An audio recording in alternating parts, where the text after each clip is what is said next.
ఈరోజు మనకి ఒక షెడ్యూల్లో క్వాంటిటీ ఇస్తాడు, టోటల్ కాస్ట్ ఇస్తాడు. ఈ షెడ్యూల్ని బట్టి కాస్ట్ షెడ్యూల్ అంటారు. దీన్ని బట్టి EFC, TVC, AFC and AVC కనుక్కోవాలి. The following table shows the total cost schedule of a firm. Calculate the TFC, TVC, AFC and AVC schedule of the firm. ఈ యొక్క ఫర్మ్లో మనకి క్వాంటిటీ ఇస్తాడు, టోటల్ కాస్ట్ ఇస్తాడు, TFC, TVC, AFC and AVC కనుక్కోవాలి. ఇది cost and revenue చాప్టర్లో 4 మార్క్స్కి ఎక్కువగా న్యూ సిలబస్లో 4 మార్క్స్కి ఇస్తారు. ఇప్పుడు క్వాంటిటీ 0, 1, 2, 3, 4, 5, 6 ఇచ్చారు. టోటల్ కాస్ట్ 10, 30, 45, 55, 70, 90 వంటి క్వశ్చన్ అనమాట. ఇది దీన్ని బట్టి టీఎఫ్సి కనుక్కోవాలి, టీవీసీ కనుక్కోవాలి, ఏఎఫ్సి కనుక్కోవాలి, ఏవిసి కనుక్కోవాలి. అంటే పరిమాణం ఇస్తాడు, మొత్తం వ్యయం ఇస్తాడు, మొత్తం స్థిర వ్యయము, మొత్తం చర వ్యయము, సగటు స్థిర వ్యయము, సగటు చర వ్యయం కనుక్కోవాలి. ఇప్పుడు మనము స్థిర వ్యయం అంటే ఉత్పత్తి పెరిగినా పెరగకపోయినా ప్రొడ్యూసర్ వచ్చి తప్పనిసరిగా బేర్ చేయవలసిన కాస్ట్ అన్నమాట. ఫర్ ఎగ్జాంపుల్ ఫ్యాక్టరీ ఎస్టాబ్లిష్ చేసేటప్పుడు స్థలం కొనుక్కోవాలి, బిల్డింగ్ కట్టాలి, మెషినరీని అంతా చూసుకోవాలి, వాచ్మెన్ అపాయింట్ చేయాలి, మేనేజర్ని అపాయింట్ చేయాలి. ఇవి అవుట్పుట్తో సంబంధం లేదు, ప్రొడక్షన్తో సంబంధం. తప్పనిసరిగా ప్రొడ్యూసర్ కానీ ఆర్గనైజర్ కానీ దీన్ని బేర్ చేయాలి. అందువల్ల దీన్ని ఫిక్స్డ్ కాస్ట్ అంటారు. వేరియబుల్ కాస్ట్ అంటే అవుట్పుట్ కానీ పెరిగితే కాస్ట్ కూడా పెరుగుతుంది, అవుట్పుట్ తగ్గితే కాస్ట్ కూడా తగ్గుతుంది. For example raw material cost, raw material 100 bags అనుకో, కాస్ట్ 100 నీకు దాని ఉంటుంది. అదే 200 బ్యాగ్స్ అనుకో నీకు ఇంకా ఎక్కువగా పెరిగింది, 300 బ్యాగ్స్ ఇంకా ఎక్కువగా పెరిగింది. ఎలక్ట్రిసిటీ అనుకో 100 బ్యాగ్స్కి 100 యూనిట్స్ అనుకో, 200 బ్యాగ్స్కి 200 యూనిట్స్ అవుతుంది, 300 బ్యాగ్స్కి 300 యూనిట్స్ అవుతుంది. రా మెటీరియల్, ఎలక్ట్రిసిటీ ఇవన్నీ కూడా వేరియబుల్ కాస్ట్కు సంబంధించిందిగా మనం చెప్పచ్చు అనమాట. ఇప్పుడు మనము ఇక్కడ మనకి కేవలం టోటల్ కాస్ట్ మాత్రమే ఇస్తాడు, ఇది ఏమి ఇవ్వడు. దీన్ని బట్టి మనము టీఎఫ్సి కనుక్కోవాలి, టీవీసీ కనుక్కోవాలి, ఏఎఫ్సి కనుక్కోవాలి, ఏవిసి కనుక్కోవాలి. Total fixed cost, total variable cost, average fixed cost, average variable cost తెలుసుకోవాలి. ఇప్పుడు మనకి 0 ప్రొడక్షన్ క్వాంటిటీ వద్ద టోటల్ కాస్ట్ 10 ఉంది అంటే ఇప్పుడు టీఎఫ్సి కూడా 10. ఎందుకంటే నీకు బిగినింగ్లో చార్జెస్ ఉంటాయి కాబట్టి ఫిక్స్డ్ కాస్ట్ వచ్చి 10 ఉంటుంది. కాబట్టి 10 అనేది ఫిక్స్డ్ కాస్ట్, దేనికైనా సరే 10 అనమాట. అంటే 10 రూపీస్ అనుకుంటాం.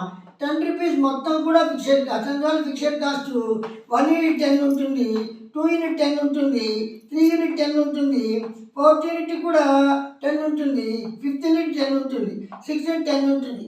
అంటే కాస్ట్ అనేది చేంజ్ కాదనమాట. దీన్ని టోటల్ ఫిక్స్డ్ కాస్ట్ అంటారు. ఆ తర్వాత టోటల్ వేరియబుల్ కాస్ట్ టీవీసీ అంటారు. అంటే ప్రొడక్షన్ కానీ పెరిగితే కాస్ట్ కూడా పెరుగుతుంది. అంటే 0 యూనిట్ల వద్ద టోటల్ వేరియబుల్ కాస్ట్ 0. ఎందుకంటే యూనిట్స్ ప్రొడ్యూస్ చేయాల, చేంజ్ కావాలి కాస్ట్, కానీ యూనిట్స్ లేవు కాబట్టి 0 యూనిట్స్, వేరియబుల్ కాస్ట్ 0గానే ఉంటుంది. 1 యూనిట్కి 20 వచ్చింది. ఇది ఎలా వస్తుందంటే టోటల్ కాస్ట్ నుంచి టోటల్ ఫిక్స్డ్ కాస్ట్ తీసేయాలి. ఇది total cost, total fixed cost ఇది. ఈ 10లోని 10 తీసేస్తే 0 వస్తుంది. అదేవిధంగా టోటల్ కాస్ట్ వచ్చి 30, టోటల్ ఫిక్స్డ్ కాస్ట్ వచ్చి 10, 30లో 10 తీసేస్తే 20 వస్తుంది. 45లో 10 తీసేస్తే 35 వస్తుంది. 55లో 10 తీసేస్తే 45 వస్తుంది. 70లో 10 తీసేస్తే 60 వస్తుంది. 90లో 10 తీసేస్తే 80 వస్తుంది. 120లో 10 తీసేస్తే 110 వస్తుంది. అంటే టోటల్ కాస్ట్లో నుంచి టోటల్ ఫిక్స్డ్ కాస్ట్ తీసేస్తే టోటల్ వేరియబుల్ కాస్ట్. అందువల్ల టీసీ మైనస్ టీఎఫ్సి అంటే total cost minus total fixed cost. అంటే 10 minus 10 0, 30 minus 10 20, 45 minus 10 35, 55 minus 10 45, 70 minus 10 60, 90 minus 10 80, 120 minus 10 110. ఇప్పుడు మనము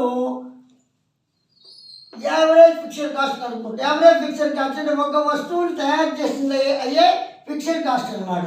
అంటే టీఎఫ్సిలోంచి క్వాంటిటీని డివైడ్ చేయాలి. ఇక టీఎఫ్సి ఎంత, టోటల్ ఫిక్స్డ్ కాస్ట్ 10, క్వాంటిటీ ఎంత 1, 10 డివైడెడ్ బై 1 10. అదేవిధంగా టోటల్ ఫిక్స్డ్ కాస్ట్ వచ్చి 10, క్వాంటిటీ వచ్చేసి 2, అంటే 10 divided by 2 5.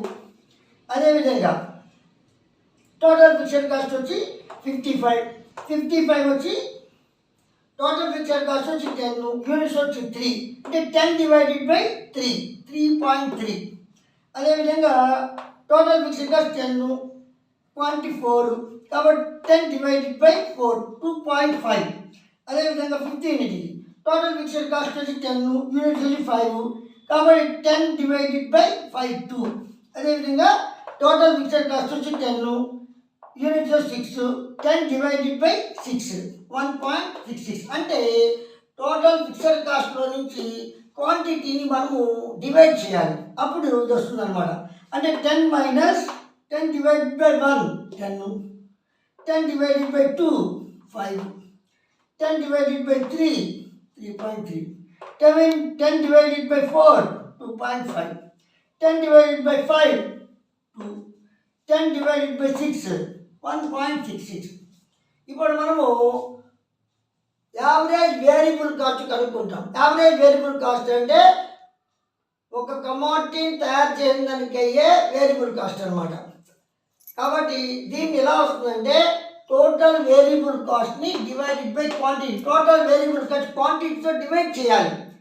Total variable cost divided by quantity of a commodity. ఇక టోటల్ వేరియబుల్ కాస్ట్ ఏమి ఉందన్నమాట, క్వాంటిటీ ఇది. కాబట్టి ఇక total variable cost 20, quantity 1, 20 divided by 1 20.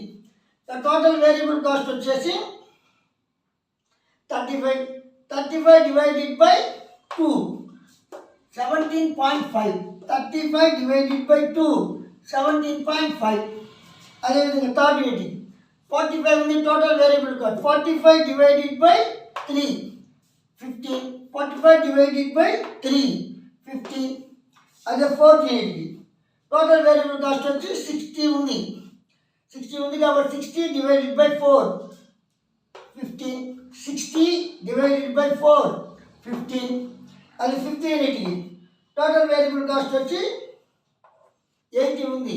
80 divided by 5 16, 80 divided by 5 16.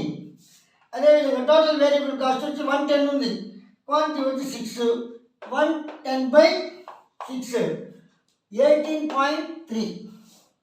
అంటే నీకు టోటల్ వేరియబుల్ కాస్ట్ని క్వాంటిటీ ఆఫ్ కమోడిటీతో డివైడ్ చేయాలి, అప్పుడు నీకు యావరేజ్ వేరియబుల్ కాస్ట్ అనేది వస్తుంది. ఇప్పుడు మనము తెలుగులో తెలుసుకుంటాం. పరిమాణము మొత్తం వ్యయం అనేది ఇస్తారు. మొత్తం స్థిర వ్యయము, మొత్తం చర వ్యయము, సగటు స్థిర వ్యయము, సగటు చర వ్యయం కనుక్కోవాలి. టోటల్ కాస్ట్ అంటే మొత్తం వ్యయం అంటే ఎన్ని వస్తువులు తయారు చేసామో అన్ని వస్తువులకైనా ఖర్చు అనమాట.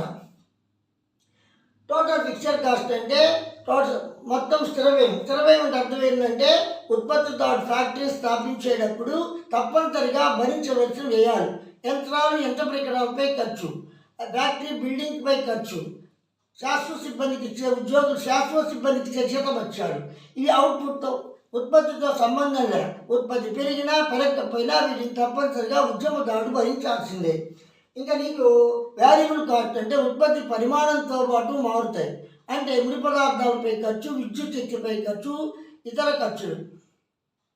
ఉత్పత్తి పెరిగితే వీటి యొక్క ఖర్చు పెరుగుతుంది. దీన్ని బట్టి మనకి పరిమాణం ఇస్తాడు, మొత్తం ఏమైనా ఇస్తాడు. పరిమాణం 1 10 యూనిట్లు 10 రూపాయలు, 1 యూనిట్కి వచ్చి 30, 2 యూనిట్కి వచ్చి 45 రూపాయలు, 3 యూనిట్కి 55 రూపాయలు, 4 యూనిట్ 70 రూపాయలు, 5 యూనిట్కి 90 రూపాయలు, 6 యూనిట్ 120. ఇప్పుడు మొత్తం స్థిర వ్యయం.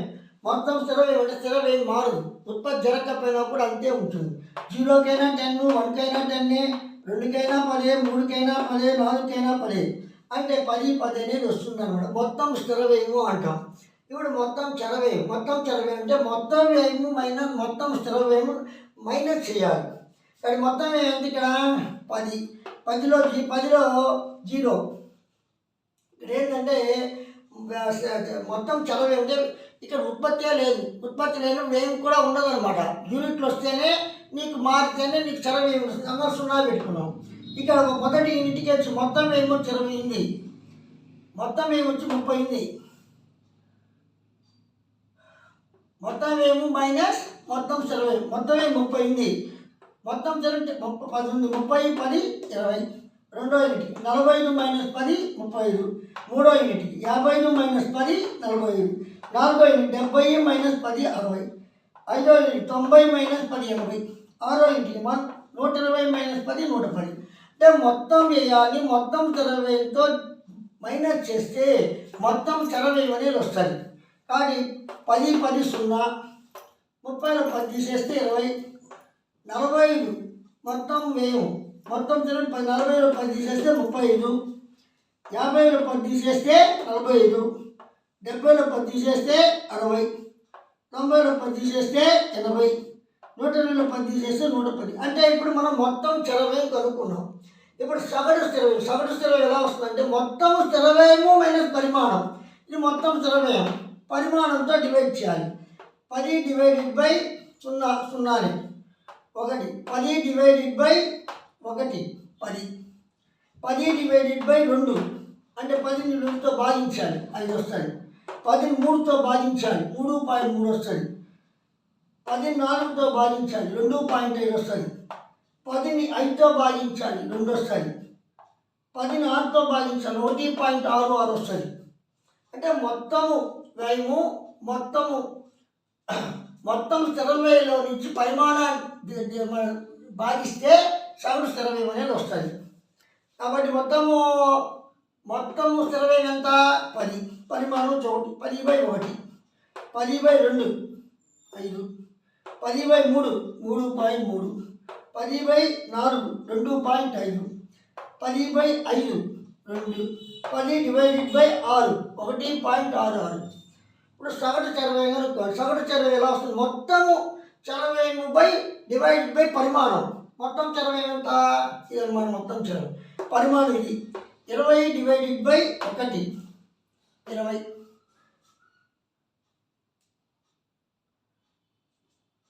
మొత్తం స్థిర వ్యయం ఇది అనమాట. 35 divided by 2 17.5. 45 divided by 3 15. 45 divided by 3 15. 60 divided by 4 15. 80 divided by 5 16. 110 divided by 6 18.3. ఇలా మనం మొత్తం స్థిర వ్యయము సగటు స్థిర వ్యయం కనుక్కున్నాం. స్టూడెంట్స్, మీకు నేను చెప్పిన సబ్జెక్ట్ నచ్చితే మీరు షేర్ చేయండి, లైక్ చేయండి. ఇదే నాకు నా యొక్క ఛానల్కి ఒక ఎంకరేజ్మెంట్గా ఉంటుంది. టెక్స్ట్ బుక్ మారింది, లెక్కలని ఇంతకుముందు పెట్టలా, సిబిఎస్ఈ సిలబస్ కాబట్టి పెట్టారు. కాబట్టి మీకు అందరికీ ఉపయోగపడుద్ది, మీ ఫ్రెండ్స్కి కూడా ఉపయోగపడుద్ది. మీరు వినడమే కాదు, మీ ఫ్రెండ్స్కి కూడా షేర్ చేస్తే నా ఛానల్కి సపోర్ట్గా ఉంటుంది. ఇంకా నేను ఎక్కువ వీడియో చేస్తాను.